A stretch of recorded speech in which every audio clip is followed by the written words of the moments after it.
ভাই আপনার কাছে আমাদের মানে সবার একটা প্রশ্ন, সেই প্রশ্নটা হচ্ছে এই যে আজকে যে আপনার যে ফুটবল দলের যে নামটা দিচ্ছেন সে নামটা হচ্ছে কি মাটি কাটা ফুটবল দল, আসলে এর কারণটা কি?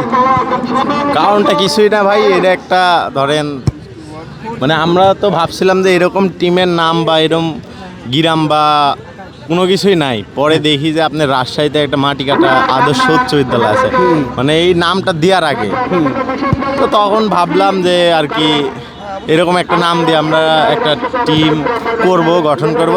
তো আস্তে আস্তে আগাচ্ছি ইনশাল্লাহ, সামনের দিনে মাটি কাটার টিম আরও মানে বড় পর্যায়ে নেওয়ার চিন্তা ভাবনা আছে আমাদের।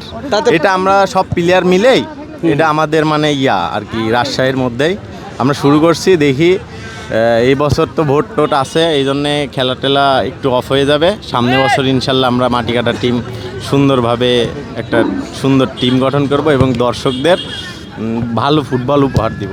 ভাই আর একটি প্রশ্ন আছে, সেটা হচ্ছে এই যে আপনার প্রতিটা মানে ফেসবুক পোস্টে আমরা এই যে বারবারই দেখি যে যে উড়ো ভালোবাসা, আচ্ছা এই উড়ো ভালোবাসাটার পিছে আসলে মূল যে কারণটা কি জানতে চাই? এটির আসলে কোনোই কারণ নাই, এটা আমি ক্যাপশন হিসাবে মানে করে নিছি, এটার কোনো কারণই নাই। মানে অনেকেই আমার এই কথাটা বলে যে আপনি প্রত্যেকটা পোস্টে উড়ো ভালোবাসা দেন কেন।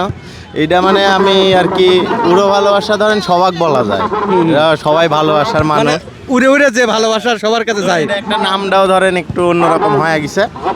তো এটাই, অন্য কোনো ভাই কারণ নাই যে কোনো ভালোবাসা বা এটা এমনি আমার মানে ছোটোর থেকে মানে দিয়ে ফেলছিলাম, তো চিন্তা ভাবনা করলাম যে দেখি যে একটু ভাইরাল টাইরাল হওয়ার সম্ভাবনা আছে, এই জন্যে ধরেন দিয়ে আর কি। আজকে অপোজিট টিমে কে কয়টা গোল দিতে চান আপনার মাটি কাটা টিম? মাটি কাটা টিম ভাই গতকালকে আমরা নওগাঁর সাথে হারছি, তো আজকে দেখা যাক, এখন জিতার উদ্দেশ্যে আসছি ভাই। এখন তো বলা যাচ্ছে না ফুটবল খেলা কে হারবে কে জিতবে, তবে আমরা আশাবাদী যে আমরা জিতবো ইনশাল্লাহ। আপনাদের জন্য শুভকামনা রইল সব সময়।